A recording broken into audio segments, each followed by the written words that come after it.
I'm Jason Harmon, and this is API Intersection, where you'll get insights from experienced API practitioners to learn best practices on things like API design, governance, identity, auth, versioning, and more.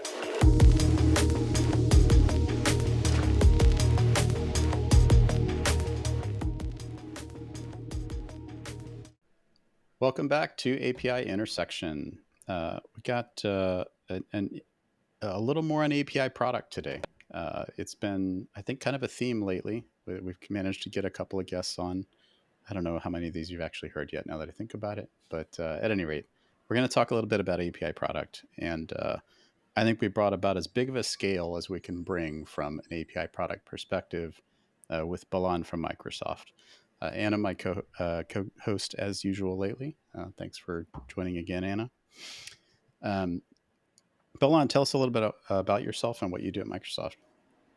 Yeah, I'm an engineer turned product manager, and I've been working on cloud platforms for about a decade now. At Microsoft, I run the product team that works on the Azure App Platform. That includes frameworks such as Dapper that we build for microservices, cloud services such as Azure API Platform, Azure Logic Apps for integration, Azure Cache for Redis, and a few other services. And I'm also responsible for ecosystem enablement for Azure developers. That means we work with some of the well-known names in the developer community and enable them to bring their products either as products that a developer would download and use, or as a service that they would use when they're running their apps on Azure. We work with these partners to enable them to provide a Azure native experience in our platform. I've been at Microsoft about 6 years. Before Microsoft, I was at Heroku, where I built the enterprise product. And I also worked on the GitHub integration there. And before that, I was a product manager at AWS, building the simple workflow service. Well, suffice it to say, we've brought a wealth of experience to today's discussion. I can't think of anybody else that's had quite that list of brands and scope of subjects. So we really appreciate you taking the time to chat with us. And for listeners, this is a fun one, right? Because I think if you've listened before, we're always trying to figure out what can you learn from this. And the struggle here is, holy crap, the scale we're dealing with Azure and all this stuff, right, is tough. So I think that's where we're going to kind of bring it back down a little bit to kind of more some of the discipline stuff. And one observation of mine was, hey, if you're building cloud products, you're inherently API first. And so this question of how do I do that? How do I build products in an API first way would just seem to be almost, second nature. So I'm curious, within kind of the Azure team there, how are you guys thinking about kind of how are you thinking about APIs? I think there's probably a lot for listeners to learn from. Yeah, definitely. Before I took on my current role, I ran the product team that was responsible for the Azure SDKs and for enabling consistency across the API surface area across all the Azure services. And we have 200 plus services built by hundreds of engineering teams, each with hundreds of developers. So you can imagine it's been a journey in terms of bringing some consistency and discipline. And the end goal has always been when a customer looks at any Azure API, they get a consistent experience, whether that is how they authenticate with the service, the kind of payloads that they can expect to use with the service, or things like, what are the retry policies and what are the throttling policies that are in place. That is something we wanted to have really good consistency. And we did this through a combination of programs and product. And when I say product, it was largely, it started out with tools that we built for our own developers to use as they were building APIs. And the interesting story here is in a lot of cases, we found that developers had already built the code and now they were trying to build the specification around that. So we had to enable that journey, but we also wanted to introduce discipline of doing design first before doing the actual implementation. And it helps that our teams also work on some of the most popular tools that developers use, Visual Studio and Visual Studio Code, and also GitHub. So we were able to bring these together into an engineering system that our internal teams could use to do API design first API development. The other thing I wanted to add real quick was in terms of programs, we have an architecture review board which looks at all the different APIs that are coming up. And one of the things that they pay a lot of attention to is breaking changes and having a policy around that. And this was the architecture board was one way to catch these. But in most cases, before the developers even came to the architecture board, the tooling had already helped them in terms of understanding some of these policies that were in place. And over time, we've matured. We use a lot more open source now than we did in the past.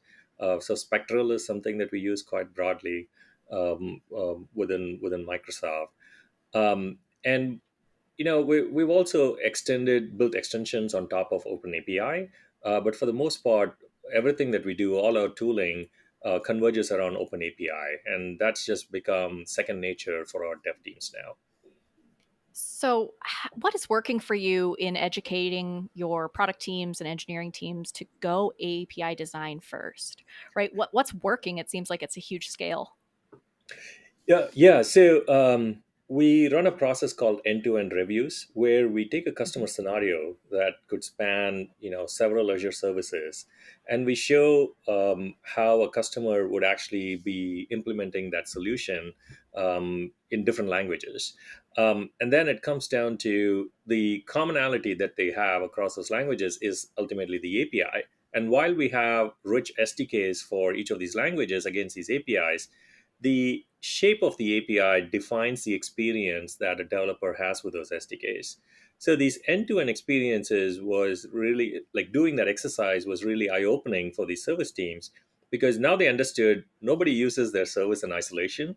It's always used together with other services. And when a customer, for example, is trying to process a document and then send it to our image recognition service that we offer, some of the challenges that they had in terms of how they were taking the response that they were receiving from one API and trying to use that as the request for payload for the next API call, these challenges became very obvious and apparent. And that was really helpful in encouraging the service teams to converge towards having that, design first philosophy, and also having better consistency across the different services. So that exercise really helped us. Good old fashioned product management, right? Understanding the user flow, understanding their pain point at every single point. We've seen this Yeah. over and over again. Yeah. Yeah. Yeah, It's yeah, we get all these, what do you do when you manage an API product? I mean, it's this weird developer thing. It's like good old fashioned product management goes a long ways. It's just a different surface, right? right, Um, definitely. but yeah, I love that focus on. I call it like flow in API design. It's Yes. like sure you can have a standalone reusable functionality, but it's the flow through the things that tends to be the pain points. Um, so I guess does that imply then that sort of generating code, and maybe I'm getting out of product space, tell me if I am and it's fine, but like I assume that that means sort of generating downstream code for things like server stubs, your SDKs, and then I assume kind of testing has changed around some of this approach as well. Yeah, definitely. And we've also, on top of that, definitely all the things that you mentioned. So we use open source for many of our marking tools that we have built. We also use we also built a internal portal for APIs, so developers within the company can look at the documentation, and in many cases, we're able to take that and ship it to customers directly. But we have additional metadata internally about some of the behaviors of these APIs and some of the policies that we have within our internal portal. And interestingly enough, we've also built validation tools where we can look at live traffic and understand how it differs from the specification. And this is important because when you're dealing with such a high scale of engineering teams, inevitably there will be releases that are made to the code that maybe start accepting a new payload that was not defined in the OpenAPI specification. So being able to catch that early on, and even before that implementation lands in production, we're able to catch that early on, just looking at the test traffic that is flowing to that API. So we built some tools around that, and our hope is that we can bring that to customers and developers everywhere through our API platform product. Nice. Yeah, it's definitely a real problem. When I was at PayPal, that was one of our big pain points early on in the program. Is like great design work, but development means iteration, and mapping abstract design to real data. It's hard. You Yep. miss stuff, and I feel like the right answer is testing tools that catch that. But it seems like the diversity of testing options out there these days means it's hard to get that consistent across all the different languages, right? So, but Yep. then it's like production traffic is such a hard thing to go wrangle for most folks. It's a tough one to solve for. So I think you're on the right track.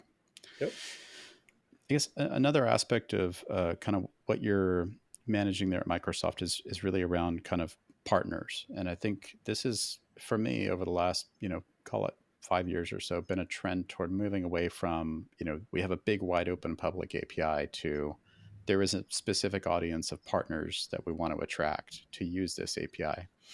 Um, and I feel like a lot of people lack understanding on kind of what that's all about. So I'm curious, just what is it that you've kind of learned works well in making those things, get rubber to the road and get them moving? Yeah, we definitely work with a range of partners in several domains. Observability is one of them, data is another one. And our goal all along has been to make Azure a platform for these companies, smaller companies. Oftentimes, these are companies that are contributing heavily to open source and driving a business model around that. And we want to enable that on our platform. So that's been our goal all along. Now, talking about how that manifests itself on APIs, we see a difference between the control plane APIs in terms of like how do you stand up these services, how do you manage them, or like first how do you provision them, how do you configure them, and then how do you manage them. And then we see the data plane APIs, which is how you actually use that particular service, whether that's Elastic or whether it's Confluent. And in a lot of cases, these are built around open standards. And like Confluent is a great example. It basically supports the Kafka API. But then there are other additional APIs that you get on top of it. So we've approached this in multiple phases. The first phase has been bringing consistency to the control plane APIs. So Azure has its own, just like AWS has CloudFormation, Azure has its own control plane API called ARM, Azure Resource Manager. And this is the API on top of which other integrations like into Terraform and into other tools that are popular with developers. ARM is the key thing behind all of that. So what we've done is we worked with our partners to make sure that they can support the ARM API. And in a lot of cases, we've put our engineering effort into it ourselves. So it's a joint engineering work effort between Microsoft and these partners to enable that control plane consistency. But in terms of the data plane, we want to make sure that our developers can use the full richness of the APIs that our partners provide. So that part we have provided some additional integrations. So for example, single sign-on and OAuth based authentication, all based on open standards. And that we found is really attractive for our developers because they can basically these are partners that they're already using, so they can continue to use those data plane APIs, but they get the additional integrations into the Azure platform. Lower lift Yeah. for them, right? They're smaller, so they don't have as much behind them to get them up and running. So this helps onboard faster for all those smaller folks. That's awesome. Well, I'd imagine too that, I mean, I know like sort of cloud portability for a lot of places is a real anxiety, and knowing that you're building against an open standard, even if there's some flavor per provider, certainly gives some sense that you're not totally locked in, like I think kind of the early days of cloud felt. But I think that's applicable to a lot of other situations though, where it's like it's an API design thing that I find sometimes people will look past is there already a way to describe this? Now, Mhm. granted, there's probably a really crappy old XML way to do it that you shouldn't do. Or, there may be some industry standard thing that's really gross to deal with. But I mean, like a simple example is like if you're going to describe a contact in an API, can you use like a VCF card or something, right? Like sometimes there's really simple data standards out there that lots of tooling supports. So I think there's smaller scale applicability beyond, supporting ARM in your data center stuff, right? Yeah, Probably definitely. not a lot of the listeners necessarily are solving that problem. Um, yeah. So, I mean, another big aspect of scale here, and I promise scale at the beginning of this discussion, is I mean, the sheer number of things calling your platform from an API perspective. I mean, certainly from a product management standpoint, that has to play a factor in terms of how you're thinking about, what are your SLAs and SLOs and these things that most people would deal with. But I can only imagine some of the downstream operational aspects of thinking about how to do that. Part of why I like this line of questioning, by the way, is I find that people sometimes go naively into like the old build it and they'll come, put an API out there, and then find out all the pain points. So this is a great place to share pain. Yeah, definitely. I think our biggest challenges have been around, we already spoke about consistency, but in terms of operating an API, um, kind of figuring out what are the right throttling policies that we need to put in place so that we don't, inadvertently turn off developers, right, from using the API. But at the same time, we can protect um, not just our own service, but also the developer's code from completely blowing up. So that's been a area of focus for us. It was that, by the way, that was the most polite way of saying protecting from somebody's stupid infinite loop. We've all Yes. been there running APIs like that. One developer that goes oops and deploys the infinite loop on a Friday night. Yeah. Yes, Yeah. yes, definitely. And what we're seeing is this is also, and we use Azure API platform internally. We dogfood our stuff in terms of the same product that we put out to customers is what we use internally for our own control plane and our data plane. And one of the things we've learned is just the um, differences in policies that you may want to put in place. And what I mean by that is the same throttling policy cannot be applied to all services. You have to think about what is that API actually doing. Is the product behind that API actually meant to be a chatty product, right? Like, so there is like continuous interaction, or is it supposed to be more of a long running request response kind of pattern? So understanding that has been very helpful for us in terms of understanding what kinds of policies work. And we built some best practices around that in terms of, hey, if this is the kind of service that you're building, then these are probably the set of policies that work best for you. And what we have found is interesting is our customers have the same issues with their own APIs, both in terms of understanding usage of these APIs that their customers might be calling, in terms of being able to give them really good documentation around those APIs and also being very explicit about what the policies are. So I think the best practices that we've learned from operating Azure APIs applies to developers everywhere. And that's really what we're hoping that we can, working with partners like yours, with Stoplight, how can we make those, how can we shift left those, that kind of thinking all the way to the design of the APIs. That is something that we're really excited about because we think that will add a lot of value to developers.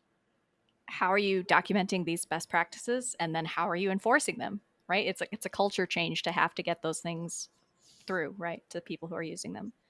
Yeah, definitely. So backing up a little bit, just to one thing that you kind of said in there where you're talking about, setting things like throttling per API is one of those things to look at early on.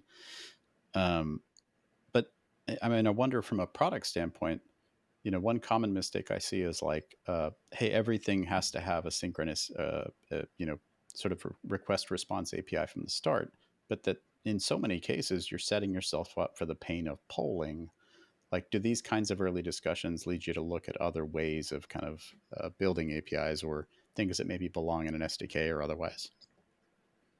Yeah, definitely. So a couple of things we've done along that trend.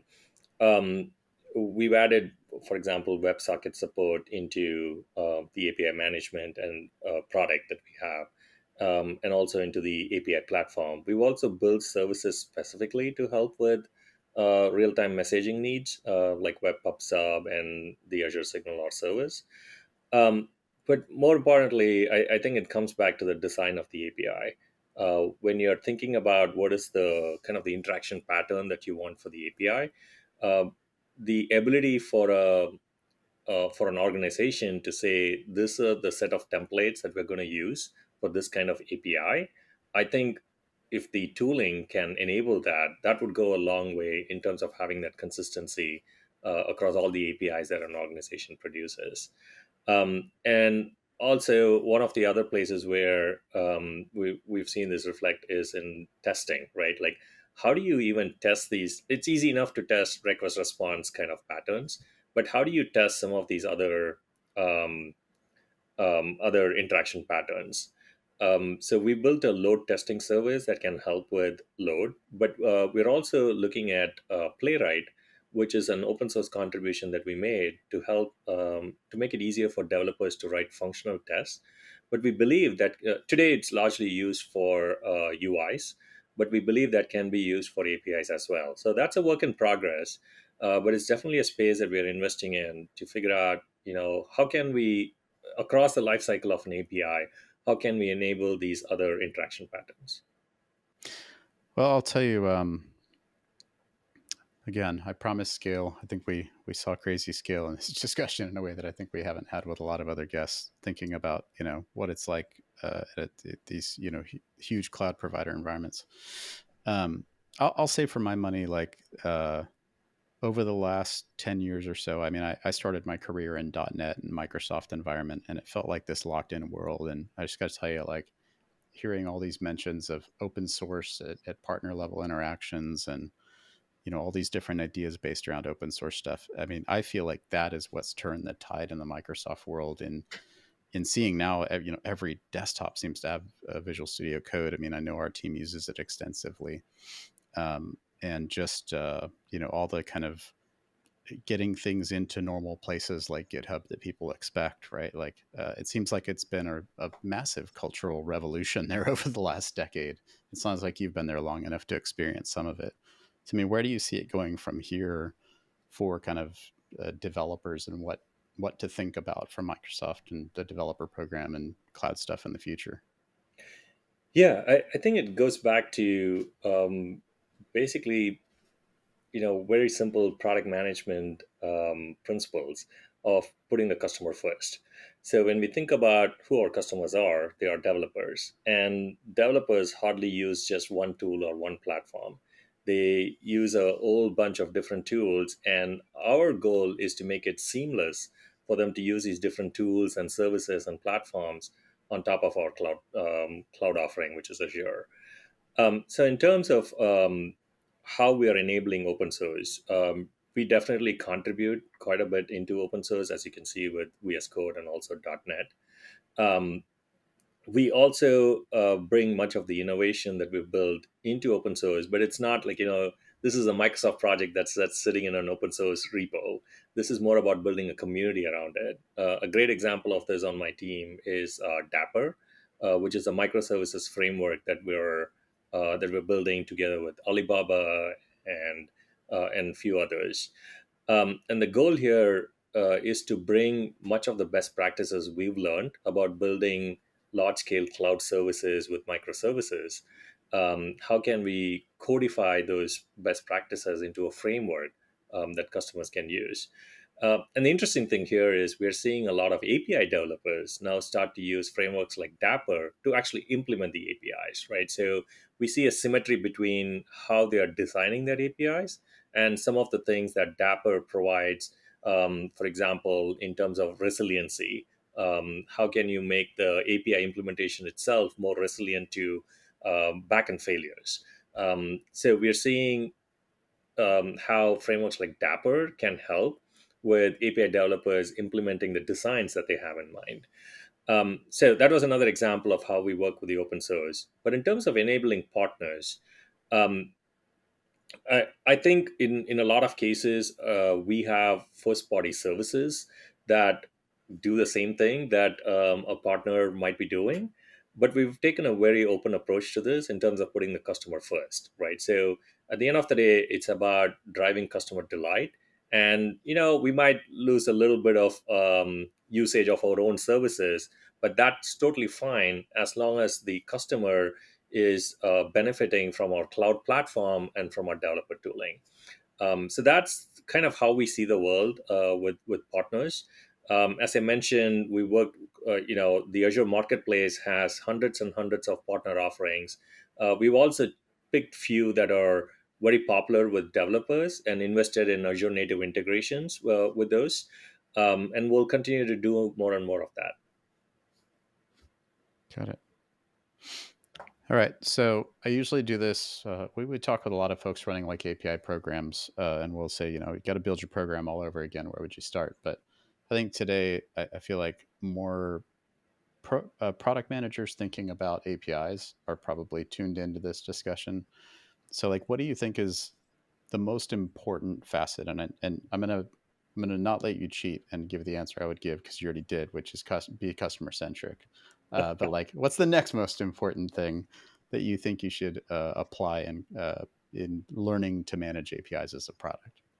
Yeah, we were having this discussion a few weeks ago when we were thinking about how people think of API productization, right? And very often we find it's kind of overloaded with API monetization, but that's not always the case. You might have an API that you're not monetizing, but you still need to treat it like a product, which means it has a life cycle. You have a kind of a deprecation policy around it. You have really good documentation around it.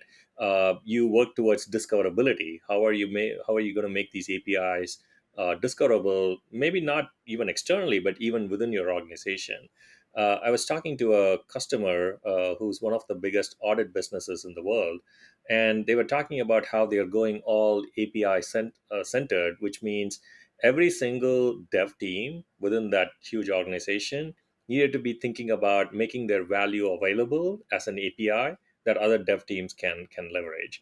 And I think this is also consistent with what we're seeing with application development overall, right? Like there's a huge emphasis on not reinventing the wheel and being able to build new value and new capabilities out of existing systems through composability. So I think all of these things kind of come together. And if you're a product manager working on any product, I would say you do want to have any technical product, you do want to have an API surface area for that, because that is how other developers are going to find it, use it, and build on top of it.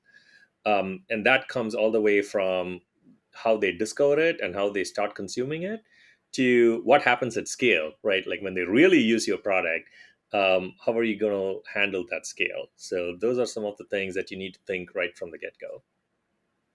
Beautifully said. Beautifully said. Balan, I really appreciate the discussion today. I feel like I personally, I literally took a page of notes while we were talking here. So I have so much homework to do from this one. Yeah, at the end of the day, I think we just want to unleash developers' creativity, right? And that can happen only through APIs, honestly. And I think that's where as all of us come together, from Stoplight, from Microsoft, from the kind of the tooling side, and Microsoft from the Azure platform side, I think we can do wonders for developers everywhere. Yeah, I think we definitely have some shared sense of the journey that everyone's going through and what it's going to take. So, yeah. Well, really appreciate it again. Thanks a lot. Thanks for having me. All right. All right. Thank you. Thanks for listening. If you have a question you want to ask, look in the description of whichever platform you're viewing or listening on, and there should be a link there so you can go submit a question, and we'll do our best to find out the right answer for you.